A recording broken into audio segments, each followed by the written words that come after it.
ரெக்கார்டிங்லாம் போட மாட்டேன் இனிமே, நான் பாட போறது இல்ல அப்படி அப்படின்னு சொல்லிட்டு அவரு என்னன்னு தெரியலையேன்னு என் குரல் நல்லா இல்லைன்னுட்டாரு. இந்த மாதிரி பாடினால இனிமே உங்களை கூப்பிட மாட்டேன்டா.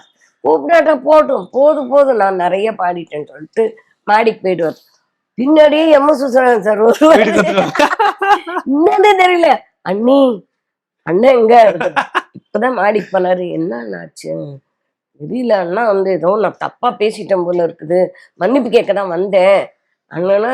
நம்ம ஓடி போய் கூப்பிடணும், அப்பா அது மாதிரி வந்திருக்காரு, வந்துட்டாரா அப்படின்னு சொல்லிட்டு, சரி இதோ வரேன்னு சொல்லிட்டு வந்துட்டு வாங்க உட்காருங்க அண்ணே அப்படிதான் உறுதிவார். அப்படியா ஐயா கால் அண்ணே கண்டினியூட்டிவ் வாங்க, குரல் நல்லா இல்லைன்னு சொன்னீங்களேப்பா, இப்ப எதுக்கு கூப்பிடுறீங்க, நல்லா இருக்க குரல் நீங்க தேடி போய் பாட வைங்க. நான் வரல அண்ணே, அப்படி சொல்லக்கூடாது அண்ணே, வாங்க அண்ணே, அண்ணி கொஞ்சம் ரசம் கொடுங்க அண்ணி, அப்பாக்கு ரசம்னா ரொம்ப பிடிக்கும், கொஞ்சம் ரசம் பண்றதுக்கு.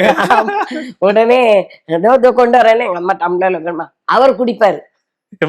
ஆமா, எம்எஸ்சி குடிச்சிட்டு அதான் சந்தோஷமா இருக்கு அண்ணே, கிளம்பி வாங்க அண்ணே அப்படின்ற, இது சாப்பிட்டுட்டு வரேன், 1 மணிக்கு கடிங்கள அங்க இருப்பேன் அப்படின்னு சொல்லிட்டு கரெக்டா கிளம்பி போயிடுவாரு. 1 மணிக்குன்னா 1 மணிக்கெல்லாம் அங்க இருக்கணும்.